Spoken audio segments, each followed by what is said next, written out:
Para sa mga pulpul, para sa mga abusado, arogante, walang kwentang nilalang nagtatago sa titulong public servant, empleyado ng gobyerno o politiko at kahit sino ka pa, yan ang tunog na lalatay sa'yo. Walang sisinuhin, walang sasantuhin, basta't tiwali, gigisahin ni Percy Lapid. Si Percy Lapid, dito sa Lapid Fire. Lapid Fire. Percy Lapid, matatag na sandigan ng mamamayan, pader na di kayang gibain, ni naman kahit mga ulupong sa pamahalaan. Lapid Fire! Lapid Fire! Lapid Fire! Dito sa DZRJ, 8:10 AM. Magandang umaga. Congratulations. Tagahanga mo kami. Hindi mo lang nakakuha. Matagal na kami nakikinig sa'yo. Kasi magandang programa mo. Bukod sa mayroong tinatalakay na tama sa bayan, mayroong humor. At saka bilib ako sa'yo. Kasi minsan parang nagagalit yung babae sa'yo. Pero hindi mo pinatulang, cool ka lang. Ang ganda ka. Kung tira mo ka ako yung si Percy ka. Magaling talaga. Talagang kaka ko. Maganda ka makiharap sa tao. Congratulations. Babati lang ako sa'yo at more power. Keep it up. Percy Lapid Fire! Percy Lapid Fire! Tapang mo'y kakaiba. Walang takot wala. sa paghira. Oh yeah! Oh yeah! Kapag mayroong anomalya, ibubulgar na talaga. Oh yeah! Oh yeah! Mga kurap sa gobyerno, ibibisto ng walang preno. Maging ikaw man ay politiko, artista man o kahit sino, pasasabugin ang baho mo. Sa Lapid Fire, walang sinisino. Percy Lapid Fire! Makapal man ang iyong mukha, sa Lapid Fire, di uubra. Oh yeah! Oh yeah! Kahit iba, basta't mali, binabangga. Oh yeah! Oh yeah! Mga kurap sa gobyerno, ibibisto ng walang preno. Maging ikaw man ay politiko, artista man o kahit sino, pasasabugin ang baho mo. Sa Lapid Fire, walang sinisino. Percy Lapid Fire! Percy Lapid Fire! Percy Lapid Fire! Percy Lapid Fire! Percy Lapid Fire! Percy!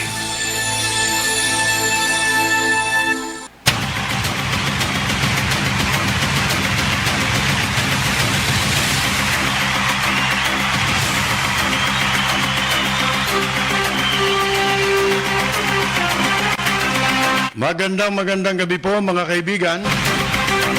Muli pong sumasa inyo ang palatuntunang Lapid Fire. Tayo po ay napapakinggan Lunes hanggang Biyernes, pagsapit po ng alas 10 ng gabi hanggang alas 12 ng hating gabi.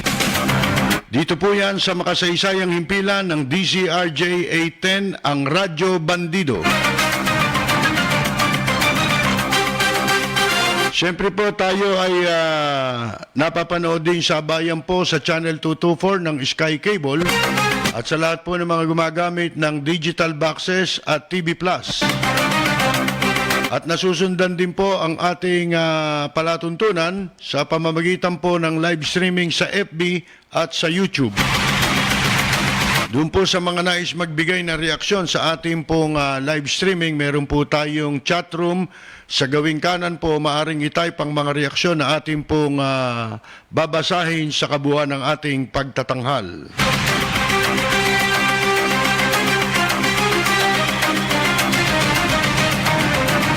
Makakasama naman natin sa technical side ang ating technical director, si Braille. Hanggang alas 12 po yan sa pagtatanghal ng ating pong palatuntunan. Ang balitang ito ay hatid sa inyo ng Hataw. Number 1 sa balita, basta tabloid, Hataw. Walang preno kung bumatikos. Malalim at makatwirang komentaryo. Mag-ingat ang mga politikong gumagawa ng kalokohan at baka kayo ay tamaan ng Rapid Fire!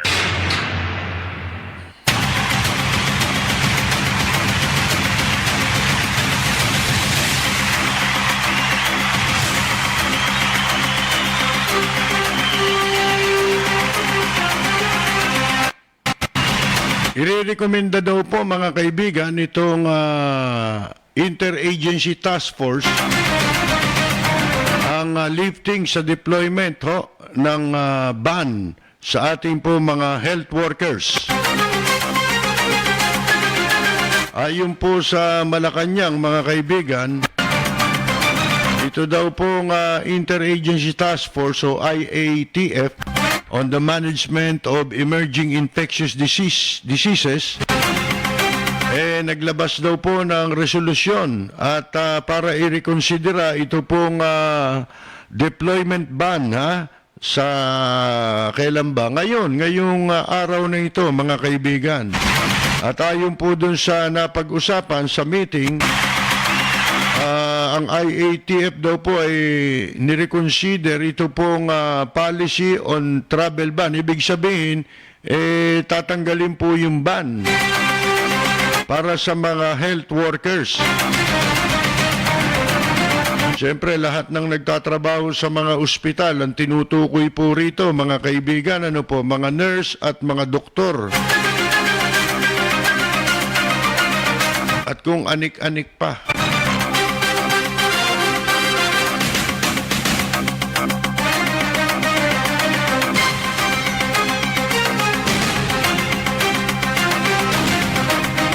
Ang Netherlands po, ang bansang Netherlands, ang pinakahuling bansa na ika nga po nag-reject dito po sa mga coronavirus test kits at iba't iba pang mga ginagamit po laban sa coronavirus. Ni-reject po ng the Netherlands din mga kaibigan. Sila ang pinakahuling bansa na sumunod sa Spain, Turkey, Georgia, Czech Republic. Siyempre, ang ibang mga bansa, meron pang iba na hindi po tumatanggap niyan bukod sa Pilipinas. Ano po? Mantakin mo naman, sa kanila nagumpisa yung virus, sila iisip ng paraan ng solusyon, meron na silang solusyon. Hindi malaman kung kailan ilalabas, mga kaibigan, kasi pag ikaw ang gumawa ng virus, meron ka ng solusyon para dyan, di ba? Until such time, ika nga po, makapagpanggap ka na nagmamagandang loob ka pa. Iba, binebenta nila di ba? Sa ibang bansa, ni-reject po. Sa Italy, ni-reject. Doon po sa Spain, binenta nila, isinuli ng inchik, ng Italy, ng Spain, sa China.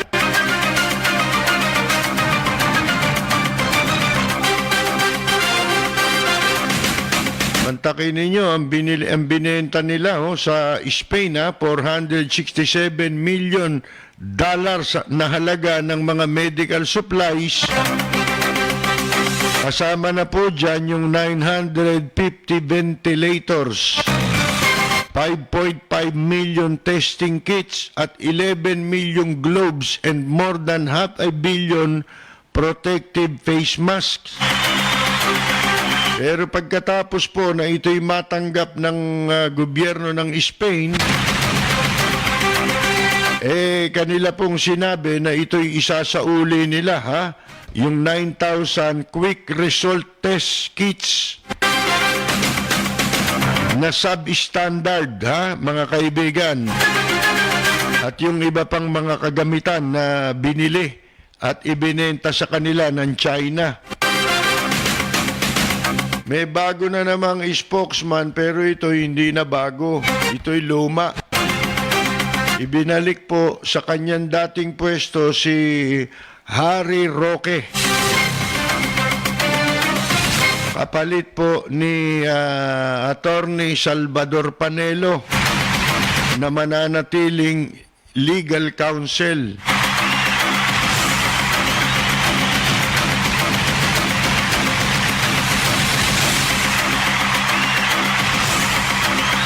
At eto, sa Caloocan City, mga kaibigan,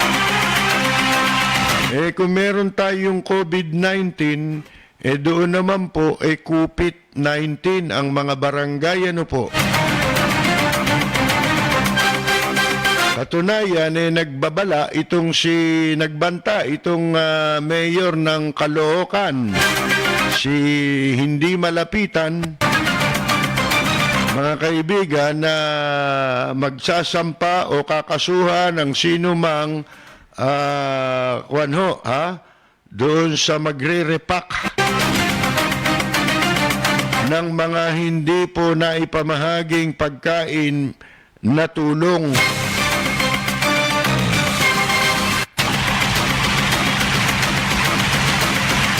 COVID-19.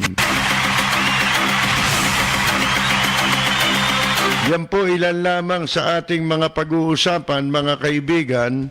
Unahin na natin itong si Harry Roque, no?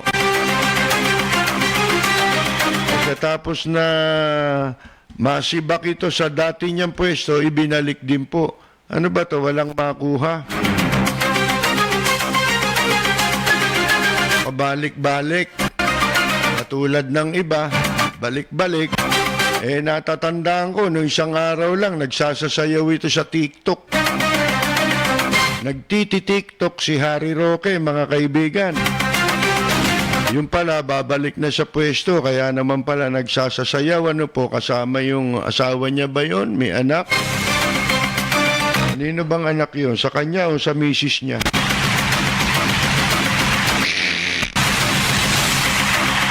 Magbabalik daw po si Harry Roque bilang spokesperson, ha?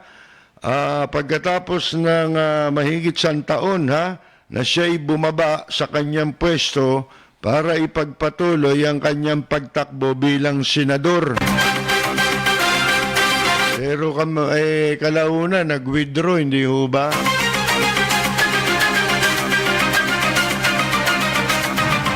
Ayon po kay Panelo na papalitan muli, ito raw siya naman ay mananatiling Chief Presidential Legal Counsel. At siya raw ay magpe-perform. Saan kaya siya magpe-perform? Sa Folk Arts Theater o sa Cultural Center? Baka sa Araneta Smart. Kasi hindi pwede sa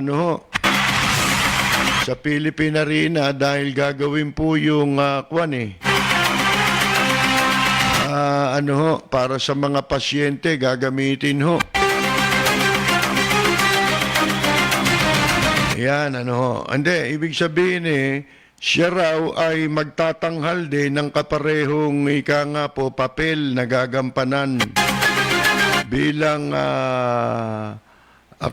Presidential Chief Legal Counsel at mag-i-issue rin siya ng mga statements. Yan ang mahirap pag maraming nagsasalita na iba-iba ang sinasabi, para pag nagkamali, pwedeng i-deny. Kasi hindi naman siyang spokesman, di ba? Ganun lang yan Dahil daw po ito, itong pagkakabalik kay Roque, dahil daw po sa kasalukuyang krisis na nangangailangan ng mga bagong pamamaraan sa paghahatid ng mensahe.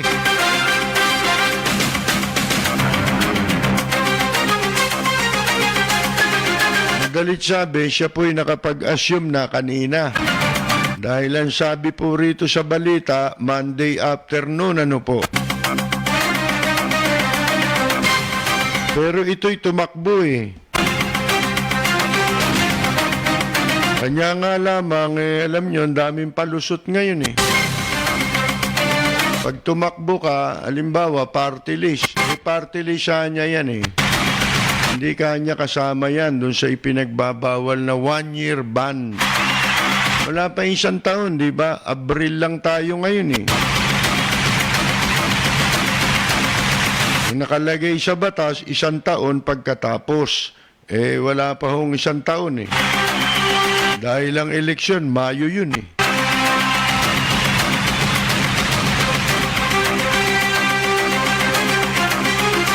Ano kaya mga bagong masasabi naman na pamamaraan nitong si Roque? Ito'y isinuka rin eh. Nung yan ang spokesman, isinuka rin yan, mga kaibigan, ang matatandaan ninyo eh. Ha? Kaya nga siya napalitan nun eh. Ngayon, ito namang nire-recommendang lifting sa deployment ban ng mga health workers. Ewan ko kung ito po'y dapat gawin ngayon ng gobyerno. Kasi po, mga kaibigan, kulang tayo sa mga frontliner. Ang makikinabang dyan ibang bansa, lalo ngayon, ilan na po ang sinasabing positive. Buti pa si Leonor Briones na walang ginagawa sa DepEd, mga kaibigan, negative daw ulit. Bakit ganon, ano? Nagpa-positive tapos merong nag-negative ulit, no? Paano nangyari yun? Ang gulo nung nung mga resulta, no, mga kaibigan, ano? Meron naman nagkamali raw, 'di ba? Yung dong kay Bigas, Kwan, ano ba pangalan nun? Eric Yap.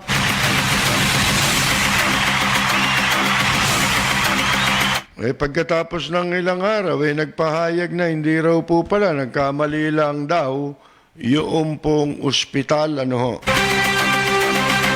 At sila humingi pa ng paumanhin. At eto, nag-positive tapos negative. Paano nangyayari kaya yun?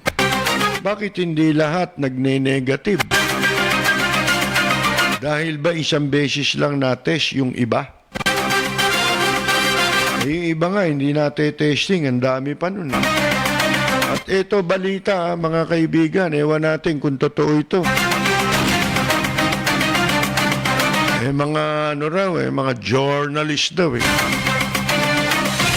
Ang info raw nila, mga kaibigan, wala. Sandamakmak ang patay.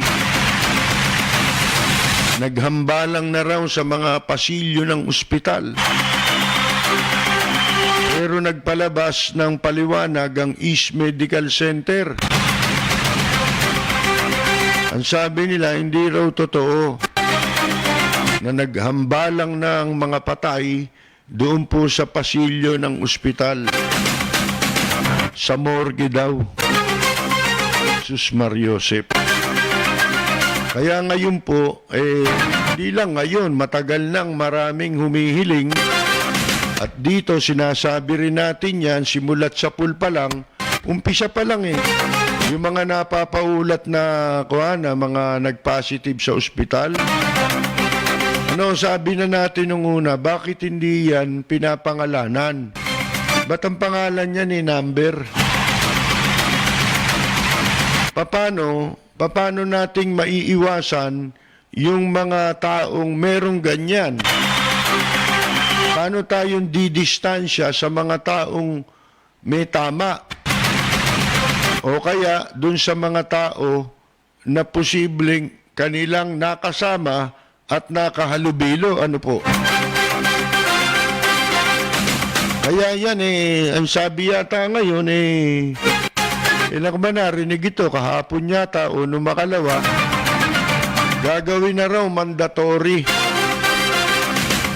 yung paglalahad sa pangalan ng mga ika nga po positive na mga PUI at PUM. Hindi ho ba mga kaibigan, di pagkahaba-haba ng prosesisyon, sa simbahan din ang tuloy. Yung mga nagsasabi, bakit hindi pangalanan yan? Paano tayo makakaiwas? Samantalang yung mga sikat nga na tao, kilalang tao sa buong mundo. Dito sa Pilipinas, ganun din.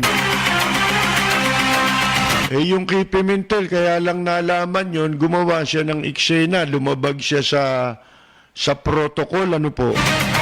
Pero kung hindi, malalaman ba natin yon? Anong malay natin? Kasi meron mga taong ayaw nilang ipaalam para hindi sila layuan ng tao. Meron nga ako napanood na video eh. Ewan ko kung totoo yun. Totoo marahil yun.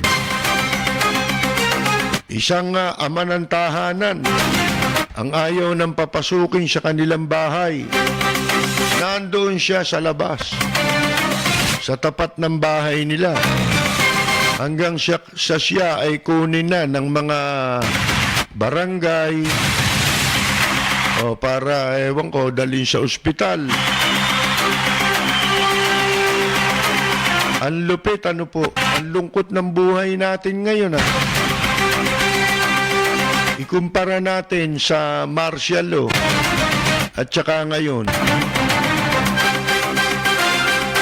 Maswerte tayo na mga inabutan natin ang panahon ng martial law na merong curfew. Bakit? Kasi nakasanayan natin. Hindi maswerteng tayo eh. Ibig ko sabihin na baka mamaya yung iba, ang interpretasyon na naman ano na naman, negative na naman. Mga kaibigan, nung kasing mga panahon natin, ikumpara ninyo ngayon, ang nakakaawa, yung mga hindi nila inabot, yung curfew nung martial law, hindi sila sanay eh. At least tayo medyo nasanay, pero malaki nga lang ang pagkakaiba, ano po.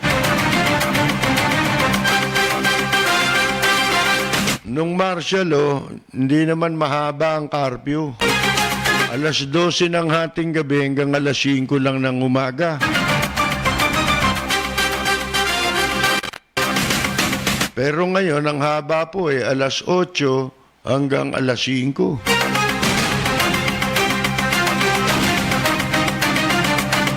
Kaya kung nasasabing tayo'y maswerte, at least, meron na tayong karanasan, di ba? Hindi katulad nung iba, yung mga bata ngayon, wala silang karanasan dyan ngayon lang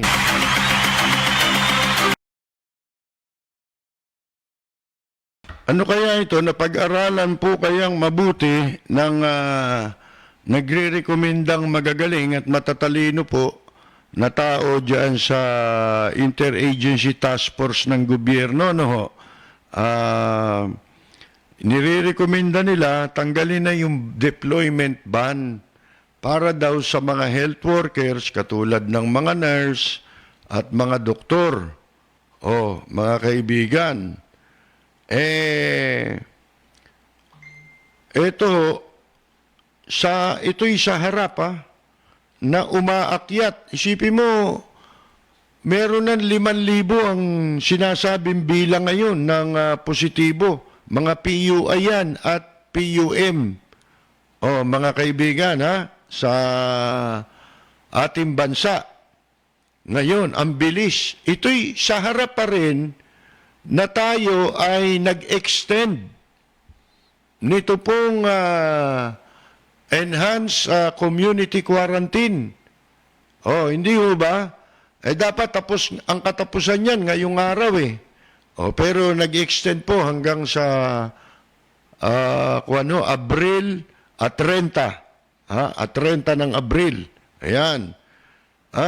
Ayun daw ho, dito sa Malacanang, subject to approval pa ng presidente.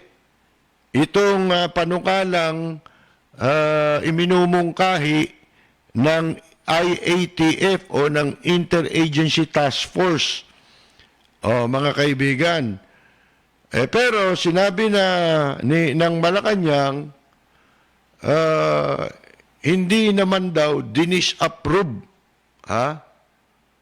ang anumang mga rekomendasyon na isinusubo nitong IATF kay Presidente. Sa madalit sabi, nagpapahiwatig na po si Attorney Panelo na maaaprobahan itong rekomendasyong ito. Ito'y sa harap na tayo ay kulang din sa mga medical, sa health workers natin, mga kaibigan. Ano po? Dahil yung iba nga, namamatay. Ilan na ba namatay na health workers natin, mga doktor? Meron na namang kamakailan, di ba?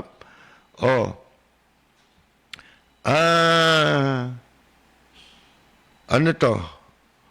Ayon daw dito sa Malacanang, mga kaibigan, itong lifting na ito ay sinasabi raw na dahil daw sa baka nalalabag ang karapatan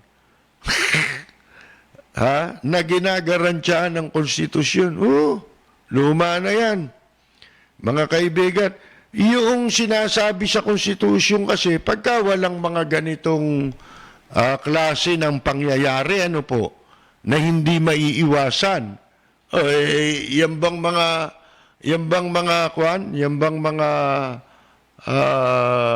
tarpyo, yan ba'y hindi labag sa constitutional right yan, yung tao yung hindi siya makakagala, hindi, labag yan. Kung walang, mga kaibigan, wala namang ganitong nangyayari ngayon na pandemic. Walang salot ng Chinese virus, mga kaibigan. Ikakatwiran nyo yan Ewan ko kung ano pumapasok sa utak nitong mga taong ito, mga kaibigan. Bakit kinakailangang tanggalin mo yung ban? Kailangan, ngayon nga natin sila kailangan Hindi ho ba? Anong constitutional right ang sinasabi ninyo? Sa mga ganitong pagkakataon, kahit hindi i-require, hindi patawan ng gobyerno ng anumang sanction o hindi magpatupad ng anumang policy, nalalabag sa constitutional right ng isang tao. Yung magtrabaho ka, hindi ba constitutional right ng tao yun? Mga kaibigan. Pero bakit tayo sumusunod? Paano? Iba ang sitwasyon ngayon. Meron ngayong, salot na obligasyon nating mamamayan na tayo mismo ay hindi lamang sumunod dahil ipinatutupad yun.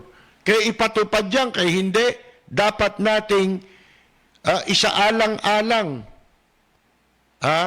na baka tayo ay hindi lang tayo mahawa, kundi tayo makahawa rin.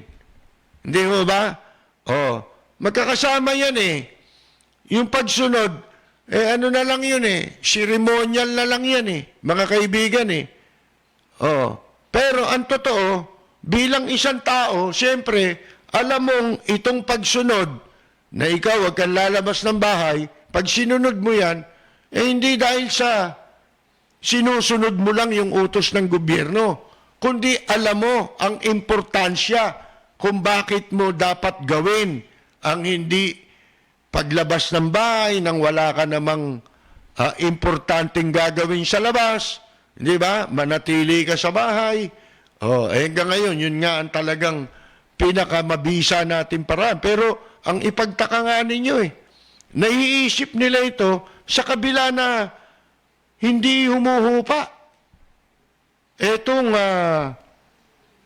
kung tama yung report nila, nagdududa nga tayo dahil may mga nagsasabi, ang dami ng patay sa mga ospital. Dito raw sa Makati, mukhang ayaw nang tumanggap ng susunugin na patay. Yung crematorium sa Makati, dahil sa sobra ng dami. Kaya ngayon, nire-require nga, ang daming nagsasabi na dapat talaga, iulat yung katotohanan. Nag-uulat ba ng katotohanan itong walang natutuwang mamamayan sa DOH? Hindi ho ba? Wala pa ako narinig na natuwa dyan kay Duque, mga kaibigan. Katulad tuloy ng nangyari sa China. Ano nangyari? Hindi ba isa sa dahilan ng ikinagagalit ng mundo sa kanila ngayon, sa inyo na nga nagsimula yan. Kayo na nga ang gumawa niyang virus na yan. Pagkatapos, hindi nyo pa sinasabi, sinisikil nyo pa yung impormasyon para maipabatid sa buong mundo ang tunay na nangyayari sa China. Di ba simulat sa poll, yung mga katunayan, yung doktor na naging whistleblower diyan po sa virus na yan, di ba namatay yun? Ang paniwala, pinatay nila. Kasi nga, isa silang bansang komunista. Komunista ba tayo? Mga kaibigan? Bakit ninyo hindi ipagtatapat yan kung may katotohanan yan? Bakit nagtutugma-tugma itong mga balita na sinusuppress ng DOH iyong katotohanan? Siyempre, sila ang authority dyan. Sakop nila ang lahat ng mga mga ospital. Hindi ho ba? Pero, itong mga, ewan ko kung paano nilang nadiskubriyan, na meron daw mga ganon, nagpalabas naman ng sagot itong East Medical Center. Siguro, pakiramdam nila, sila yung tinutukoy na ospital, mga kaibigan. Kaya naglabas sila ng statement na sinasabing hindi totoong naghambalang na mga patay sa pasilyo ng ospital. Kung hindi, doon sa morgue. Di ganun din yun, mga kaibigan. Kaysa morgue ng ospital hindi ho ba? Ganun pa man, pareho yun. Ano pareho doon? Hindi nare-report sa publiko. Itinatago, ibig sabihin yung katotohanan. Yan ang dapat ngayong bigyan ng pansin ng ating gobyerno. Totoo ho ba ito? Itong mga bali-balitang yan. Katunayan, nag-react yung ospital Hindi ho ba? Hindi sila magre-react kung walang katotohanan yan. Babaliwalain lang yan. Pero nag-react Mga kaibigan Siguro merong isang nagtatrabaho doon sa ospital ang nakapagkwento. Yun na nga Yun ang importante kung bakit isa pa kailangan talagang ipaalam sa publiko ang mga pangalan ng mga taong ito kung taga saan lugar sila. Para na sa ganon, malaman natin kung sino ang dapat nating iwasan. Yun ang hinihingi ng pagkakataon Kita ninyo, di ba, pagka ngayon ka namatay, napakalungkot para sa pamilya ng namamatayan ngayon. kahit hindi ka namatay sa sakit na COVID, imposible kang makalaw man lang, mga kaibigan, para magbigay respeto sa huling sandali ng isang namatay. Hindi mo magagawa yun dahil bawal din ang magpunta ka, makiramay ka. Bawal. Kasi pinagbabawal nga yung mass gathering. Hindi ho ba, mga kaibigan? Kaya importante, alam natin, bakit yung mga may pangalan tao, nagawa nilang ipagtapat. Sila mismo, sa sarili nila, kusa, ipinagtapat nila na sila ay positive. Kaya nakita ninyo, mga kaibigan, ibig sabihin, yung mga medical workers na yan, yung mga frontliner na yan, may mga kakilala yan eh. Kaya nga, yung balitang yon nakarating hanggang sa media. Imbes na yun ay makuha mula sa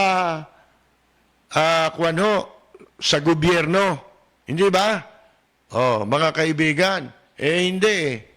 Kita ninyo, walang lihim na hindi pwedeng mabunyag. Lalo-lalo ngayon, siyempre, yung mga health workers natin na frontliners, may malasakit din yan eh.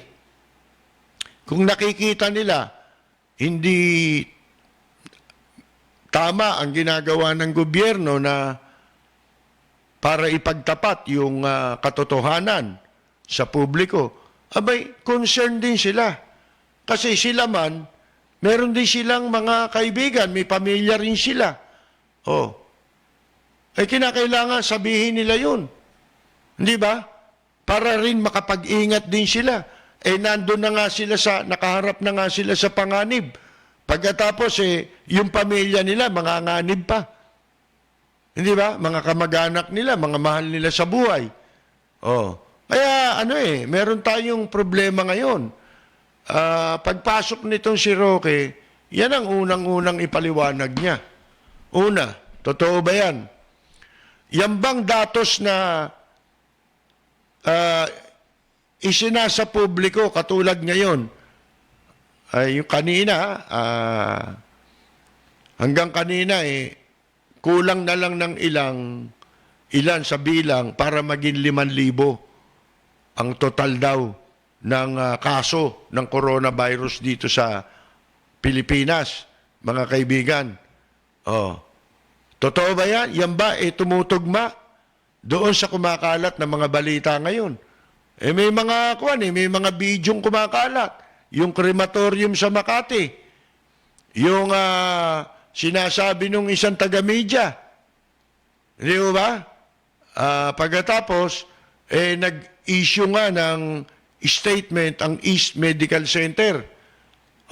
Mga kaibigan, bakit hindi tugma sa report ng Department of Health? Ano ba ang kinatatakutan nila? Mas matakot tayo kapag hindi natin alam. Tingnan ninyo yung nangyari sa isang barangay. Ewan ko kung taga San Juan yun. Yung bang pasyente na nagpa-testing, hindi pa lumalabas ang resulta, nagpunta na siya sa palengke. Parang si Coco Pimentel. Hindi pa lumalabas ang resulta, mga kaibigan, nagparty na. At saka, nagpunta pa sa ospital. Kaya nagalit yung ospital sa kanya. Hindi ho ba? Pareho nun. Nagpunta sa palengke. Sa palengke, naku, Sus Mariosep. Ang dumi pa naman sa palengke, hindi ho ba? Kasi dyan, maputik. Tapos yung mga katas ng mga panindar yan. Mga kaibigan. Pag kumapit ang virus pa naman dyan, napakahirap na sigurong masugpo yan, di ba? Yung pagkalat niyan. Kaya, yun, kung alam ng tao na na ito PUI o PUM, person under investigation o under monitoring. Mga kaibigan. Di pag nakita siya sa lugar nila, bakit ka lumalabas? Di ba dapat nasa bahay ka? Nagku-quarantine ka? Pagkatapos, yung mga kamag-anak, dito, ang talagang magagawa na lang natin, sanayin na natin ang sarili nung iba na mga mga kamag-anak na under investigation o under monitoring, tanggapin natin ang katotohanan na napakalupit ng karamdamang yan. Sana kung yan hindi nakakahawa, okay lang yan mabuti pa nga yung age hindi raw nakakahawa yun ng ganyan-ganyan lang Ang masama ito mga kaibigan kahit ayaw mo manghawa, makakadisgrasya ka Hindi ba? Kaya walang pinakamaganda kundi pag-aralan kung paano tatanggapin yun, yung katotohanan yun. Katulad yung mga nag-negative na, sila ba, nilayuan ba ng mga kakilala nila, ng kamag-anak nila? Dapat mayroong pag-aaral na ginagawa rin ganon ang mga otoridad natin para nakatutulong sila upang mabawasan ang pangamba ng mga tao. Mas lalo tayo nangangamba dahil sa sinasabi nyo, 5,000. Parang hindi yata tugma. Mukhang napakarami nang meron ditong tama. Mukhang marami nang apektado rito sapagkat yung kumpirmasyon na, hindi nga sa ospital, pero sa morgue. Sa morgue ng ospital. Mga kaibigan. Tingnan ninyo yan. Mahirap po yan. Tapos, ang gusto pa ng interagency task force natin ilip yung ban. Ito, sintido ko mun lang Lalo na tayo. Wala tayong kakayahan, di ba? Sabi ko na yan nung una Yan ang pinangangambahan natin Wala tayong kakayahan nangaaway pa tayo ng iba. Hindi ba? Ng ibang bansa na pwedeng makatulong sa atin. Ang gusto nyo natin tumulong sa atin, yung nagkalat ng kahayupang ito. Hindi ba? Walang natutuwa na riyan. Nakapagtataka nga, nandito pa sila sa bansa natin Yung mga inchik na yan wala na sila negosyo. Kayo nga sintido kumon. Common sense. Tanong, bakit kayo nandito? Ba't nandito pa yung mga yan? Bakit hindi pa nila kausapin yung gobyerno? Pakisundo nyo na itong mga ito. Bakit? Wala na silang gagawin dito pero nananatili sila rito. Bakit? May ibang dahilan Sabi ko sa inyo, yung Pogo, front lang yan Justification lang na para i-justify yung presence nila, illegal pa. Illegal pa yung justification. Bakit? Sugal yan wala naman lisensya mga yan. Wala rin mga permiso na magtrabaho dito yan. Mga kaibigan, hindi pa nagbabayad ng buwis. Hindi ba? Katunayan sabi pa ni Presidente Duterte sa Kongreso, magpasa kayo ng batas para gawin legal yung Pogo. Di illegal. Ngayon, dito ba, sa pangyayaring ito, sa palagay ninyo, magiging madali? Ito Wala na yan yung Pogo. Sino magsusugal ngayon? Sige nga. Sa China? Bagsak sila Ang daming apektado rin dyan. Di ba? Paano magsusugal yung mga hinduropot na yan? Pangalawa, bawal sa kanila yan. Ako, ang suspecha ko, bawal sa kanila pero pinapayagan nila gawin nyo sa iba. Mga walang yarin Hindi ba? Bakit hindi natin gawin yung ginawa sa Cambodia? Ba't di natin, especially ngayon, ano pa ang justification nila para manatili dito? Natatandaan ninyo nung nag-issue ng travel ban. Pagkatapos mag-issue, meron pa rin mga pumuntang inchik dito, dyan sa NAIA. Oh. Ilang araw sila ron. Dahil wala na silang masakyan. Ano ginawa ng gobyerno ng China? Ipinasundo sila sa eroplano para ibalik sila ron. Dahil di na sila pwedeng pumasok dito. Nandun lang sila sa airport. Walang flight. Kaya pinasundo sila. Ngayon, eto mga ito, wala nang pogo, di ba? Kasama na sa lockdown yung pogo. Kasama na yan sa mga sarado. Oh.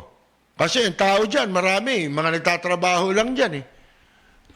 Bakit nandito pa sila? Mga kaibigan, bakit hindi gawin ng gobyerno nila o kaya hilingin ng gobyerno natin na sunduin na rin sila rito? Bakit ho? Kasi pagkatapos nitong lockdown o nitong, halimbawa, kailan ba matatapos ito? Sabi ni Presidente Duterte, siya pa nga nagsasabi. Ewan ko kung prophecy yun o ano yun. Mga kaibigan, baka may nagbulong sa kanya, 2 taon tatagal yan. Mga kaibigan. Oh. 2 taon pala eh. Di lalong wala na silang kailangan dito. Wala nang dahilan yung kanilang pananatili dito sa Pilipinas. Mga kaibigan. Kasi naka-quarantine din sila. Oh. Meron nga ako alam mga nakatira doon, puro inchik eh. Magkakasama, babae at lalaki. Hindi na yata quarantine ang kanila ron eh. Ano raw, quarantot na eh. Mga kaibigan, tingnan ninyo, ngayon walang pera. Walang magsusugal. Sentido komon. May bukas bang kasino? Wala. Pogo, sarado rin, di ba? Dahil walang magsusugal. At saka sila, inubliga na rin. Sara nyo na yan.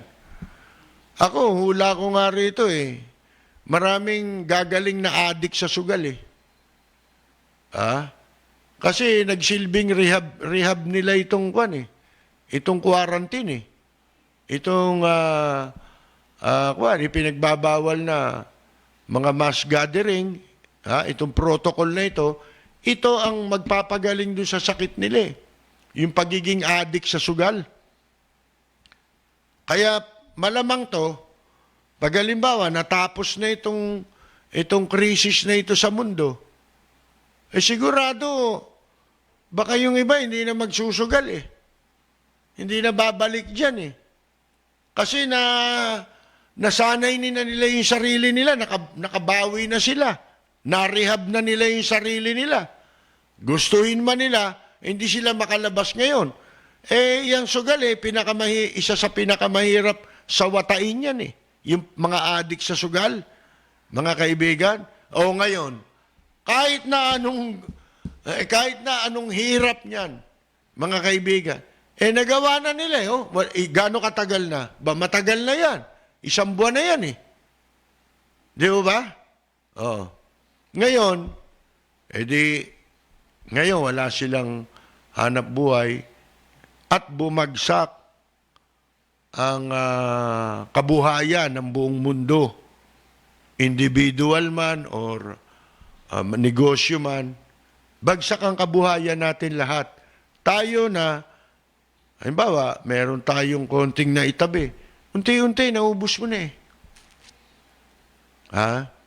Kumbaga ito ang bangko na puro withdrawal ngayon. Walang deposit ngayon. Puro withdrawal ngayon. Mga kaibigan, Kaya ang ekonomiya ang kabuhayan ng individual na tao ay bagsak din. Ha? Hindi mo alam kailan ka makakabangon ulit. Paano mo maibabalik yung unti-unti mong nauubos na ngayon? Baka masaid ka na. Marami dyan, said na. Lalo na yung umaasa lang dun sa ibibigay sana ng tulong ng gobyerno, nakukupit pa. Yun lang sistema lang na yun, napakasama, di ba? Ang pangit, mamaya, pag-usapan natin yun. Tingnan ninyo uunahin ba, sintido ko muna naman ang gagamitin mo para malaman mo kung ano magiging resulta pagka sakaling matapos itong krisis na ito. Bago ka makabangon, matagal. Ngayon mo marirealize, halimbawa, adik ka sa sugal, ngayon mo marirealize yung importansya ng pamilya mo. Dahil at least, tsak na marami dyan, sa mga sugarol na yan, ang ngayon, kapiling nila ngayon ang pamilya nila. Matatauhan na yan. Pwedeng magindaan yun para magbago na sila. Paano pa magsusugal yan? Unang-una, wala nang isusugal yan. Kaya, para makabawi ngayon siya, makapagsugal siya ulit, anong gagawin niya? Suntok sa buwan yun. Ano magiging sitwasyon ng ekonomiya pagkatapos nito? Mga kaibigan. Lalo na yung mga namamasukan naman, sa mga maliliit na kumpanya. Kawawa din naman yung mga negosyanteng maliliit. Di ba? Paano gagawin nila? Ang laki nang nawala sa kanila rito. Alangan namang i-retain nila yung mga tao nila pagkatapos nito. Paano kung matagal na? Ano pa ipapasweldo ko riyan? Baka pati karsorsilyo ko ibenta ko, kulang pa para ipambayad ko kung i-retain ko yung mga taong pinasusweldo ko. Magkaroon ka lang ng ilang pasusweldoin, mahirapan ka na Mga kaibigan Lalo kung maigsi ang PC mo. Paano kung ang negosyo mo hindi naman talagang mga malalaki, di ba? May talyer ka, may ano ka. Wala Wala na Bagsak lahat dito Ngayon, ang ipagtaka natin, pagkatapos nito, wala pa rin magsusugal Yang sugal, ano na lang yan? Magiging konti na customer niyan. Mga kaibigan, sigurado. Kasi wala namang ipansusugal ang tao. Dahil matagal sila nagipit, maraming pangangailangan. Lalo na tatambakan tayo ng mga bayarin. Bayarin sa tubig, bayarin sa kuryente. Akala ninyo, libre yan. Hindi libre yan. Konsiderasyon kunyari lang yan. Na hindi sila naniningil ngayon. Kumbaga, habang may coronavirus, mahal na araw. Hindi sila maniningil. Pero sisingilin ka niyan. Yung bill mo, yan. Tumatakbo yung babayaran mo. Paano mo kukunin yan? Saan mo kukunin yan? Yan lahat ng yan. Kaya, yung sugal, baliwala na yan Siguro bago ulit makapagsugal ang tao, kailangan mo para makarecover ang ekonomiya, ang mga tao makapagsugal ulit. Siguro batang-bata ang 2 taon, 3 taon. Hindi ba? Kasi yung konti nilang pera, nakakapagsugal sila nung walang coronavirus, nauubos na yan. Nagagasta na nila ngayon yan. Dahil ngayon, puro palabas ang pera mo. Wala perang pumapasok sa'yo. Hindi ba? Ano yan Simple logic yan Kumbaga sa bangko nga, withdrawal lang Wala itong Wala itong deposit. At sa negosyo, walang ROI. Walang return of investment ito. Puro pabulusok lahat ngayon. Oh. So, ano pa sa isahin ng pogo? Di ba? Ito yung pinakamagandang pagkakataon. Palayasin na yung mga yan dito. Oh, bakit hindi? Hanggat hindi napapalayas yan, sigurado, ang agenda niyan ay ang pananakop sa ating bansa.